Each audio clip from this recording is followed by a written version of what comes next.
السلام علیکم ورحمت الله وبرکاتو.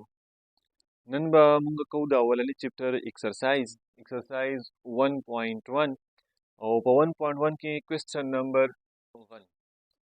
د ټولو نه مخکې خو پکار ده چې کله موږ دا په نوټ بک کې کوو نو چې زموږ خپل فټ رن دغه شانتي برابري چې موږ به صفایي سره خپل کار په نوټ بک کې نوټ کوو.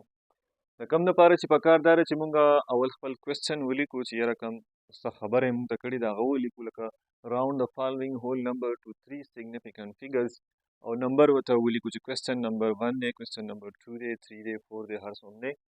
او ښکته د خپل پیج مطابق په 2 حصو کې یا په 3 حصو کې کوېسچنو ته وګورو. که ازادي پکې راځي نو 3 پورشنه جوړ کړو، او که ازادي پکې نه راځي نو 2 پورشنه جوړ کړو او په هغې کې خپلې کوېسچنې په ترتیب سره ولیکو. داسې نه چې یو کوېسچن دلته لیکلی او بل دلته لیکلی او بل دلته لیکلی. د سټوډنټس لپاره دا اهمه ده چې کله هغه کار لیکي به نوټ بک کې به کاپۍ کې هغه کار لیکي نو چې به صفایۍ سره چې سبا له پې هغه هم پوهېږي، او که ټیچرز یې چیک کوي نو چې هغه پې هم پوهېږي. اوس په دې کې ما د خپل بورډ مطابق 3 پورشنه جوړ کړل ځکه چې زما سره انسې ښه کچې دي او دا پکې راځي. دغه شان ستاسو په نوټ بک کې هم دا په 3 پورشنو کې ښه آزاد به راځي. نو پکار دا ده چې موږ هم دغه شانتي د پاسه پې ولیکو چې ایکسرسایز 1.1 چې دا اولني چپټر کې اولنی ایکسرسایز دی، په هغې کې کوېسچن نمبر 1 دی او په هغې کې بیا دغه شان دا شپږ کوېسچنې دي کوم چې به موږ نن سالو کوو.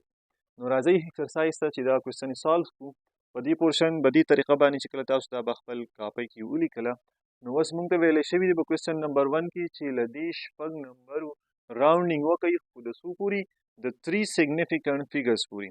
مطلب دا دی چې موږ به 3 هندسې ځو او د 3 هندسې نه پس چې کومه هندسه ده هغه به چیک کوو چې آیا هغه د 5 برابر ده، که د 5 نه سیوا ده او که د 5 نه کمه ده، او د هغې مطابق به بیا د 3 نمبر سیګنیفیکنټ فیګرز یا سیوا کوو یا به خپل ځګي لیکو. اوس په دې اولني کوېسچن کې که موږ وګورو نو 3 نمبر سیګنیفیکنټ فیګرز پورې که موږ لاړ شو نو هغه زموږ سره راځي 2. نو د 2 نه پس چې دا کومه هندسه ده دا به اوس وګورو چې دا څه شی دی نو هغه زموږ سره 4 دی، مطلب د 5 نه کم دی.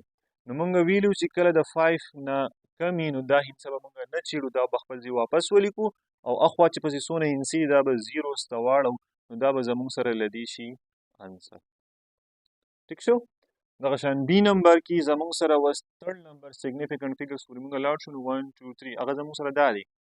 له دې نه پس چې دا کومه هندسه ده دا وګورو چې 5 دی، 5 نه کم دی او د 5 نه سیوا دی، دا زموږ سره 4 دی نو د 5 نه کم دی.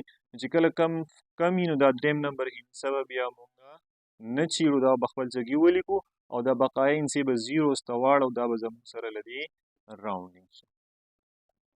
دغه شان به سی نمبر کې که موږ اوس وګورو نو زموږ سره 3 نمبر هندسه 3 نمبر سیګنیفیکنټ فیګرز چې دی هغه څه دی 7.